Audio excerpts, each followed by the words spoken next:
to the last repair out of my old Luthier Workshop.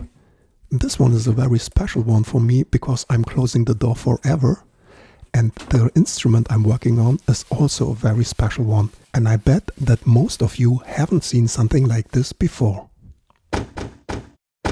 5 additional tuner holes on a vintage Fender headstock. What is going on here? This looks very weird, and I will explain what does it have to do with this well-dressed gentleman and why this very radical Fender modification was so popular, especially in Germany. This is really an amazing background story, so lean back, relax and enjoy the video.